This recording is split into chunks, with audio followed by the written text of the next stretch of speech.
je vais passer la parole de manière indirecte à Chrysostomos Mantzalinos. Le plan, le comportement individuel en tant qu'activité de résolution de problèmes, l'apprentissage collectif, les modèles mentaux partagés, l'apprentissage collectif et l'émergence des institutions. Voilà, donc je propose, c'est Chrysostomos qui parle, Chrysostomos qui est aussi membre associé de l'ISJPS. Je propose de concevoir l'esprit comme une structure complexe qui interprète activement et en même temps classifie les signaux variés reçus par les sens. Les modèles mentaux ont été typiquement formés par un organisme comme réponse pragmatique à une situation problématique afin d'expliquer et d'interpréter son environnement. L'apprentissage et la modification complexe des modèles mentaux en accord avec le feedback, donc la rétroaction reçue de l'environnement. Quand la rétroaction de l'environnement confirme le même modèle mental plusieurs fois, celui-ci devient en quelque sorte stabilisé. Nous appelons ce modèle mental à peu près cristallisé une croyance. Nous appelons l'interconnexion entre croyances, qui peut être cohérente ou incohérente, un système de croyances. Comme Chrysostomos est aussi un auteur anglophone, on mentionne l'équivalent belief system. Lorsqu'une solution produite sur la base d'un modèle mental donné n'a pas fonctionné, un individu utilise des stratégies par inférence, surtout des analogies, de manière quasi automatique. Si ces stratégies ne résolvent pas non plus le problème, l'individu est obligé de créer de nouveaux modèles mentaux et d'essayer de nouvelles solutions. C'est le problème des choix que l'on peut mieux concevoir comme une recherche mentale d'alternatives afin de résoudre un problème nouveau. Le feedback ou la rétroaction environnementale joue un rôle primordial dans la détermination du succès ou de l'échec et la stabilisation ou modification qui en résulte des modèles mentaux sous-jacents. En somme, le fait que le choix créatif ou l'apprentissage s'impose dépend de la rétroaction environnementale que l'esprit individuel reçoit pendant qu'il essaie de résoudre ses problèmes. Évidemment, rien ne peut garantir que la réception de la rétroaction environnementale se fera correctement. Puisque l'esprit interprète activement tout input sensoriel, tout entrant sensoriel, donc, le message concernant le succès ou l'échec d'une solution tentée sera souvent mal interprété. En effet, la persistance dans l'histoire de dogmes, de mythes, de superstitions et d'idéologies fondées sur de tels systèmes de croyances fausses nous amène à faire attention autant à l'apprentissage qui produit ces croyances qu'à l'apprentissage qui contribue à interpréter correctement les problèmes auxquels les êtres humains sont confrontés.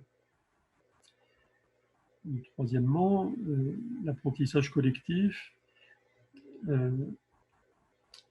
l'apprentissage au niveau sociétal peut être conceptualisé au mieux comme un processus d'apprentissage partagé ou collectif. Cela comporte deux aspects. L'aspect statique, formation des modèles mentaux partagés comme résultat de la communication. Et un aspect évolutif, l'évolution des modèles mentaux partagés à travers le temps. Cela recoupe un savoir théorique, transmissible au moyen des symboles, c'est alors la science, un savoir pratique qui n'est pas exprimable dans des termes linguistiques, comme conduire la voiture, dactylographier un article, etc. L'apprentissage collectif se situant au niveau sociétal, la capacité à résoudre des problèmes sociaux, donc en anglais ce serait Problem Solving Capacity, comprenant le savoir théorique scientifique et le savoir pratique, augmente et se transmet dans le temps. Il existe pourtant une sous-catégorie du savoir pratique concernant les solutions aux problèmes sociaux de l'interaction humaine qui, dans de nombreux cas, ne peut pas être conçu comme ayant été amélioré avec le temps. Ce sont les institutions. Quatrièmement, les institutions sont les règles du jeu de la société ou, plus formellement, des contraintes humaines inventées qui structurent l'interaction humaine. Elles consistent en règles formelles, constitutions, législations et règlements, en règles informelles, conventions, règles morales et normes sociales, et leurs moyens d'application. Dans la mesure où elles forment la structure incitative de la société, elles définissent la manière dont le jeu est joué à travers le temps. Il est utile de distinguer deux aspects, l'externe et l'interne.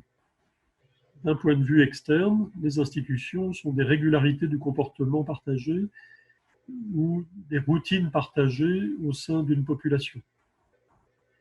D'un point de vue interne, elles ne sont rien d'autre que des modèles mentaux partagés ou des solutions partagées à des problèmes récurrents de l'interaction sociale. L'élucidation de l'aspect interne est une démarche cruciale pour bien expliquer adéquatement l'émergence, l'évolution et les effets des institutions et permet de faire la différence qualitative entre une approche cognitive des institutions et d'autres approches. Les institutions ont des effets divers. L'un concerne l'incitation à créer des organisations. Il est utile de faire ici la distinction entre institutions et organisations. Les institutions sont les règles du jeu, les organisations sont les joueurs.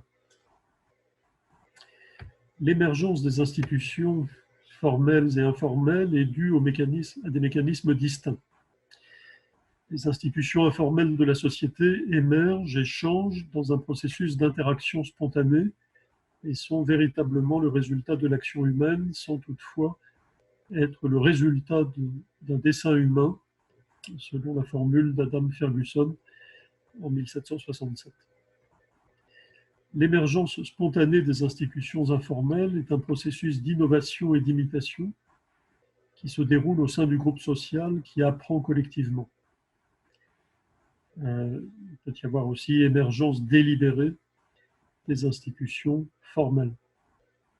Se constitue alors une classification des institutions. Donc les institutions informelles consistant en conventions autocontrôlées, règles morales contrôlées par les individus, et normes sociales contrôlées par des tierces parties, des membres du groupe, et les institutions formelles étant incarnées par la loi, contrôlées par des tierces parties, l'État. Pour résumer et généraliser, des institutions informelles sont produites intérieurement, c'est-à-dire qu'elles sont endogènes par rapport à une communauté. En comparaison, les institutions formelles sont imposées extérieurement à la communauté comme le produit exogène du processus politique. Nous manquons d'une théorie générale du fonctionnement des marchés politiques. La relation entre institutions formelles et informelles est très importante pour la politique publique. Conclusion, une fois que les règles sont établies, l'étape analytique suivante est de voir comment les marchés économiques évoluent dans le cadre institutionnel. La création, la diffusion et la diffusion du savoir se feront à coup de transactions élevées ou faibles, selon le type d'institution qui domine et les caractéristiques de leur mise en œuvre. Des institutions appropriées, grâce à la stabilisation des anticipations, mènent à une plus grande sécurité des transactions. Ce processus va de pair avec de faibles coûts de transaction, des gains à l'échange plus élevés et finalement de meilleures performances économiques, comme l'a montré Douglas North en 1990. Donc, North qui est, je le précise, un économiste célèbre, le prix de la Banque de Suède, qui est aussi un co-auteur de notre ami Chrysostomos Mantsavinos. Sur le processus du changement social, il y a donc un passage de la réalité, entre guillemets, aux croyances, des croyances aux institutions, des institutions à des politiques spécifiques, de ces politiques à des effets, et donc finalement une réalité modifiée, entre guillemets aussi. Ce que nous appelons le commun est un épiphénomène complexe de l'interaction des croyances et des institutions à tout moment dans une société. Merci votre attention aux propos indirectement transmis de Chrysostomos Mansalinos de l'Université d'Athènes.